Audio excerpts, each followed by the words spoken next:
Bismillahirrahmanirrahim. Iyyaka na'budu wa iyyaka nasta'in. Assalamu alaikum everyone. Welcome back to my channel. In this video, I'm going to solve practice now 7, which is on your page number 11 of chapter number 1, LCM, HCF and integer. So let's start. Okay, so this is your practice now 7.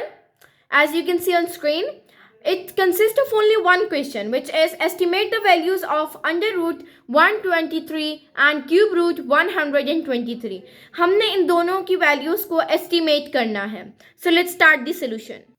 Okay so हमारे पास दो numbers given थे, under root 123 and cube root 123. हमने इनकी values को estimate करना है. सो इन questions को हम कैसे सॉल्व करते थे कि इन क्वेश्चन के अंदर सबसे पहले तो हमें एक चीज़ का ध्यान रखना है कि हमें ऐसा कोई नंबर ढूंढना है जिसके अंदर हमारे पास जो है ये क्यूब रूट, जो हमारे पास स्क्वायर रूट है और ये यहाँ पर क्यूब रूट है, ये ख़त्म हो जाए. आपको पता है कि हमें एस्टिमेशन करना है. तो अगर आप देखो यहाँ पर हमारे 123 से 8 गिद अगर आप नज़दीक कोई देखो, ऐसा हमें नंबर ढूंढना है कि जो एक स्क्वायर हो, यानी अगर हम उसका स्क्वायर लें तो हमारे पास आंसर वही आए जो हम एस्टिमेट करके निकाला हो हमने आंसर. तो हमने वो नंबर ढूंढना है ताकि हम क्या करें, जब हम उसका स्क्वायर लें, जैसे फॉर एग्जांपल हमारे पास एक नंबर आ जाता है 7, हम उसका स्क्वायर लेते हैं और ये कैंसिल हो जाए और हमारे पास आंसर वो रह जाए. तो उसके लिए हमें क्या करना है, 123 का नियरेस्ट हमें कोई ऐसा नंबर ढूंढना है कि जिसका जब हम स्क्वायर लें तो हमारे पास ये अंडर रूट जो है वो कैंसिल हो जाए. हमने एस्टिमेशन से इनकी वैल्यूज़ निकालनी है. अब हम अंडर रूट लेंगे तो हमारे पास सिंपल वही वैल्यूज़ आ जाएंगी. तो हमें पता है कि अंडर रूट 123 से 8 गिद अगर आप देखो, राउंड ऑफ करो तो आपके पास 121 एक ऐसा नंबर है जो कि स्क्वायर है. अगर आप देखो यहाँ पर तो 11 इंटू 11 करो तो आपके पास आंसर क्या आता है,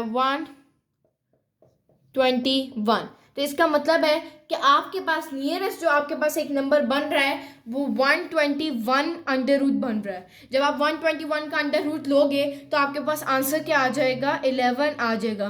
क्यों? क्योंकि 11 का स्क्वायर जो होता है वो आपके पास होता है 121 के इक्वल. जब आप 11 का स्क्वायर लोगी तो आपके पास स्क्वायर स्क्वायर से कैंसर और 11 आंसर रह जाएगा.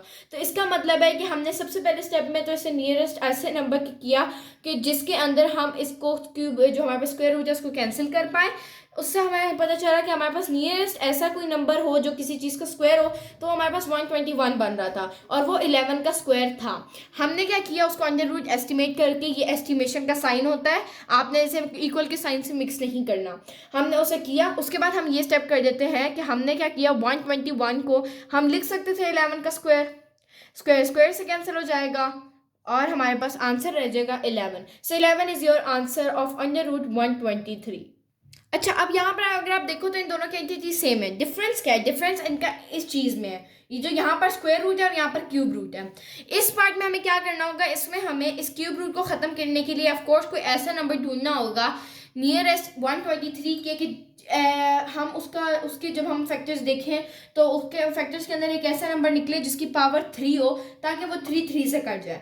अगर हम इसके नियरेस्ट कोई ऐसा नंबर देखें जिसका जैसे हम कहते हैं कि हम 2 का क्यूब लें तो हमारे पास कुछ आंसर आता है 8 आता है. इसी तरह हम कहते हैं कि हम बाकी चीज़ों का क्यूब लें तो हमारे पास, जैसे हमारे पास 3 का क्यूब लें तो हमारे पास 27 आता है.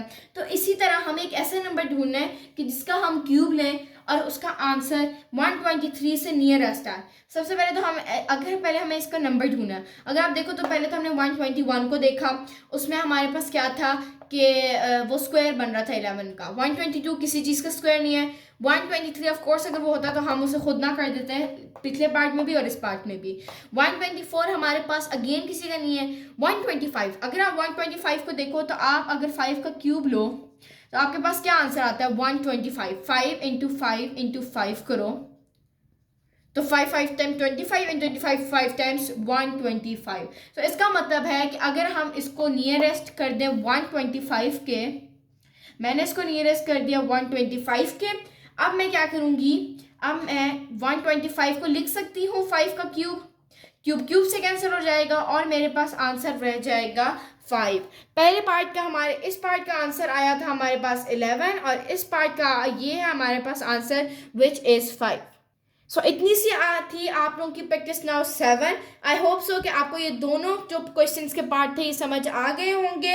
अपना बहुत सारा ख्याल रखिएगा. मिलते हैं अगली वीडियो में, तब तक के लिए अल्लाह निगहबान.